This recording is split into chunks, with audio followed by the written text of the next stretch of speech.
Good afternoon. जैसे कि आप अभी इंटरव्यू दे के आए थे, जी, तो कैसा रहा आपको? बेहतर रहा। किस प्रकार के प्रश्न पूछे जा रहे हैं? क्योंकि मैं ये कहूँगा मेरे साथ जो हुआ है, एग्जैक्ट मेरे साथ जो एक्सपीरियंस मेरा है, मैंने ये देखा है कि आप जो एक्सपेक्ट करके जा रहे हो ना, वो शायद वो पहले से जान चुके हैं। वो जज कर चुके हैं कि आप इन्हीं चीज़ों को, इन्हीं टॉपिक्स को, लाइक आप इंट्रोडक्शन के लिए एकदम वेल प्रिपेयर्ड आ रहे होगे। आप कुछ क्वेश्चंस जो केवीएस की स्कीम्स हैं या केवी कल्चर है उसके बारे में एकदम वेल प्रिपेयर्ड होके आ रहे होगे, तो वो आपके एंटर होते ही वो क्वेश्चन पूछ ही नहीं रहे। अनएक्सपेक्टेडली बिल्कुल एकदम अलग से बात कर रहे हैं, कुछ भी कहीं से उठा करके पूछ दे रहे हैं।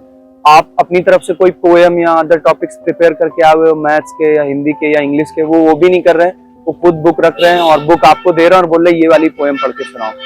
अगर आपने पोएम पढ़ के सुनाते टाइम अगर कोई ऐसा वर्ड यूज कर दिया लेट्स से डेली लाइफ का, तो फिर वो अगर हैवी वर्ड है तो वो आपसे लिखवा भी ले रहे हैं कि आप ये पर्टिकुलर वर्ड यूज करके बताइए क्योंकि ये तो हैवी वर्ड है, आपकी वोकैबुलरी में आया है। और इसके अलावा जैसे आप हिंदी की पोएम पढ़ रहे हो तो उसमें वो आपसे एकदम से बीच में से कुछ वर्ण भी लिखवा सकते हैं, जैसे कि का लिखो, खा लिखो। पहले वर्ण लिखवाएंगे और फिर उससे बोलेंगे इनसे शब्द बना दो, दो वर्ड्स का, दो शब्द, दो उनका वर्णों का या तीन वर्णों का शब्द, ऐसे करके पूछ रहे हैं। इसके अलावा साइकोलॉजिकल क्वेश्चंस भी पूछ रहे हैं वो, तो वो उनमें से पैनलिस्ट में से एक व्यक्ति ऐसे ही है जो साइकोलॉजिस्ट है, वो एक दो क्वेश्चन पूछते हैं और फिर साइलेंट हो जाएंगे। मतलब वो एक क्वेश्चन छोड़ करके बाकी तीन लोगों को उस पर काम करने देते हैं और वो आपको रीड करते हैं। ये बड़ा पोर्शन मैंने देखा, गौर किया कि वो एक क्वेश्चन लाए, मैं बाकियों को बता रहा हूँ, उनको भी बता रहा हूँ, बट वो देख रहे हैं कि मैं कैसे डील कर रहा हूँ क्वेश्चन से, क्योंकि उसके बाद वो फिर वहां से और इवॉल्व कर रहे हैं। जैसे मेरे से पूछा कि इंडक्टिव मेथड क्या है, तो उन्होंने इंडक्टिव मेथड पूछा, उसके बाद वो मुझे आगे कुछ बोल ही नहीं रहे, पूछ भी नहीं रहे, क्रॉस क्वेश्चन भी नहीं कर रहे हैं। क्रॉस क्वेश्चन बाकी तीन लोग कर रहे हैं और वो रीड कर रहे हैं कि मैं कैसे रिस्पॉन्स कर रहा हूँ उसको। या एग्जैक्टली अगर देखा जाए तो इंटरव्यू से ज्यादा ना आज उन्होंने उसको एक्सटेम्पोर बना दिया एकदम ही। मैं सोच के गया था कि एक्सटेम्पोर जैसा ही होगा, लेकिन वो काफी रैपिड और अनसर्टेन एक्सटेम्पोर हो गया। अगर जो इंटरव्यू देने जाएंगे उनके लिए आप कुछ सजेशन देना चाहते हैं? मैं ये कहूंगा भाई, सब कुछ किनारे रख करके पेशेंस रखना, क्योंकि वो वही चेक कर रहे हैं। क्योंकि बच्चे आप जब जाओगे ना, तो जैसे उन्होंने अनएक्सपेक्टेड सिचुएशंस डाली, ऐसे ही आपको अगर पीआरटी लेवल पे देखें तो वैसे उतने अंडरस्टैंडिंग वाले बच्चे तो होते नहीं है। हर बच्चा अपनी अपनी खींचतान में लगा हुआ होगा, तो आप उस टाइम पेशेंटली डील कर पा रहे हो कि नहीं कर पा रहे हो। तो वो चीज उन्होंने क्वेश्चन से चेक की है कि आपके सामने एकदम बाउंसर मार देंगे तो आप उसको किस तरीके से डील करते हो। वही कंपोज्ड वे में आंसर करते रहो। नहीं आता है आप पॉजिटिवली बोल दो कि मुझे नहीं आता है, या डेफिनेटिव वर्ड्स में नहीं आता है, मैं अंडरस्टैंडिंग बेस्ड बता सकता हूँ या एग्जाम्पल बेस्ड बता सकता हूँ। बट आप उनसे कन्वर्सेशन ब्रेक मत करना, रुको नहीं। वो ये नहीं चाह रहे हैं, अगर आप रुकते हो तो वो और क्रॉस क्वेश्चन बना देते हैं, मतलब प्रेशर और बढ़ा देते हैं। ये चीज करना। तैयारी आपने खुद से की थी या किसी कोचिंग से? कोई कोचिंग नहीं, मैंने खुद ही तैयारी की है। शायद इसी वजह से मुझे और अनसर्टेन लग रहा है, क्योंकि मैंने कोई मॉक भी नहीं दिया इंटरव्यू का। यही था मॉक, यही था रियल टाइम। तो जब आप इंटरव्यू देने गए थे वहाँ का प्रोसेस क्या है अंदर जाने का?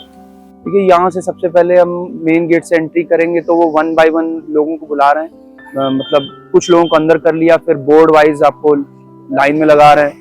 उसके बाद आपको फर्स्ट स्टेप पे जाकर के जो कंप्यूटर वेरिफिकेशन है वो करना है। जो आपकी डेट, जो आपका एग्जाम डे था और शिफ्ट थी उसके अकॉर्डिंग है, मतलब जैसे 21 को था, 22 को था, उस तरीके से वो कंप्यूटर वेरिफिकेशन कराने के बाद आपको फिर जाना है इस तरफ वेटिंग रूम की तरफ डॉक्यूमेंट वेरिफिकेशन के लिए। उससे पहले वो आपकी अटेंडेंस शीट पे अटेंडेंस लेते हैं, फिर आप वेटिंग रूम में वेट करते हो, फिर वो आपको डीवी के लिए भेजते हैं। डीवी कराने के बाद में अगेन वो आपको इंटरव्यू पैनलिस्ट के पास में एक रूम है, वहाँ फिर वेट करने को बोलते हैं और फाइनली एंटर कराते हैं। सर इंटरव्यू में आपको कितना टाइम दिया गया था वहाँ? मुझे लाइक 15 to 16 मिनट्स, और मेरे पहले वाले लगभग मैंने गौर किया था 4 लोग गए थे, वो सभी यही 13 minutes 14 minutes, but 15 minutes optimum.